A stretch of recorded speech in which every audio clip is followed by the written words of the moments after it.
think you'd have to pick out LEDs just because that's been the biggest sea change. Not that much has really happened in the grip side of things, but in lighting, it's been LEDs and making that transition, but or just adding to HMIs and tungsten and regular Kinoflows. Now, bringing in a different quality of light.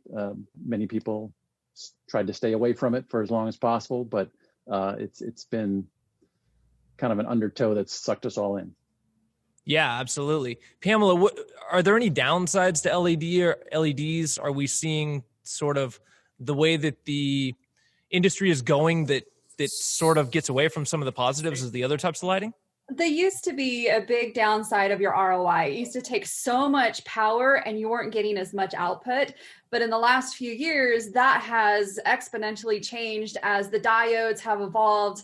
I mean, you're looking at Star Wars, where the Mandalorian lit their entire set with full LED lights. I mean, it was to even think about that a few years ago wasn't even a conceptual idea. So the downsides that have been are actually kind of no longer. I mean, we're still working with issues with, white LEDs and the types that are and how it's being used. But that, again, is changing as the evolution of LEDs has come so far in the last 7 or 8 years. It's absolutely kind of incredible to be in the lighting industry and see it evolve where it's going.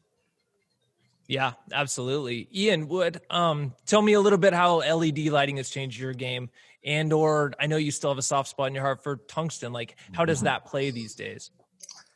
Well, yeah, just like everyone was saying, the LEDs can do so much. And the only downside is that you don't look cool putting on the gels on the front of your tungsten barn doors and like picking them out and stuff, That'd be the only drawback. But the main thing I see is that you were able to get such a big boy light, if you will, such a studio light in a small package, and so many people now can utilize the power of a large source and what it can do through a window for your diffusion, for all these things, with their budget. And it's really opening up a whole different avenue for young filmmakers to make their stuff look just like the big boys.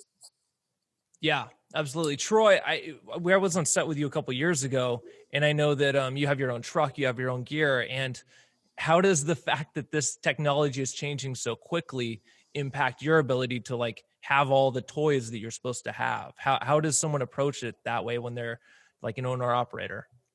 Yeah, I look at it as just another tool. I still keep a fair amount of tungsten. I think tungsten was made for skin tone, so I will always carry tungsten on my package.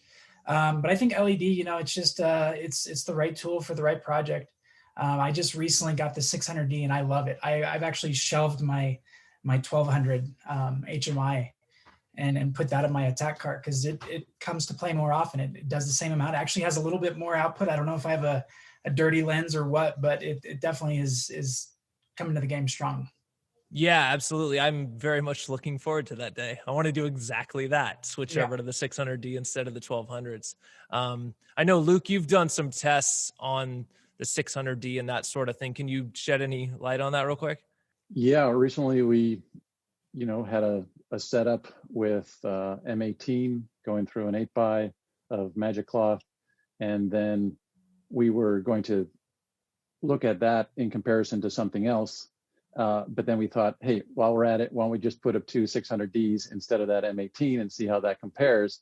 And we had to turn down the 600Ds to 80% each to match the output of the M18. So that was kind of a fun thing.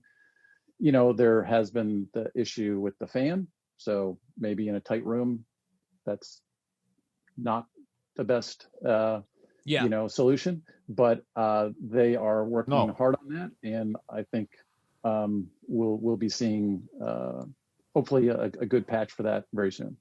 For so long, the amount of light you needed there was sort of a minimum level that you had to have, and because lenses weren't fast enough or your stock wasn't fast enough or whatever it happened to be, how does how do lens choices these days, because that's sort of your specialty these days, how does that get affected by the fact that we have so much lighting that can produce a lot of light with not much power?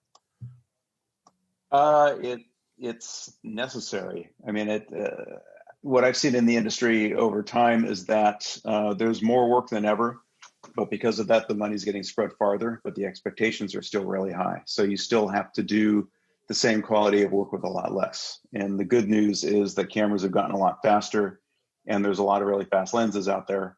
And then we also have a lot of lighting choices that follow along. And I find, particularly with LED lights, having fewer lights that can do more things is really important, because you don't necessarily have the opportunity to fill out a package with a lot of different lights or move a lot of lights around. You need lights that will do a lot of different things, so you can get them into one place and then you can futz and change. And I think there's that combination of kind of having lights that are Swiss Army knives, fast cameras, and fast lenses. It's really allowing us to keep the quality level high in spite of all the pressures that are fighting against that. You might be looking at Shoots.video and thinking, so how does this all work? Is this about A, setting up the whole crew for me, B, just giving me options and having me handle it, or C, something in between? Well, it's D, all of the above. To put it simply, we're here to help you in any way that we can to get the crew and talent you need for your next production. We believe that every level of video production can benefit from a well-maintained list of qualified crew members for every position. This goes for pre-pro, on-set, and for post. Every project is different, so if you need a producer to help manage the decision-making process, then we can totally do that. If you're already a producer and want to build your own crew from scratch, then go for it. We're here to make your next production a success. And if you are crew or talent looking for producers that want you, then you've come to the right place. Sign up now, and also leave a referral for any solid people that you know that are already on here. Thank you for considering Shoots.video, and happy shooting.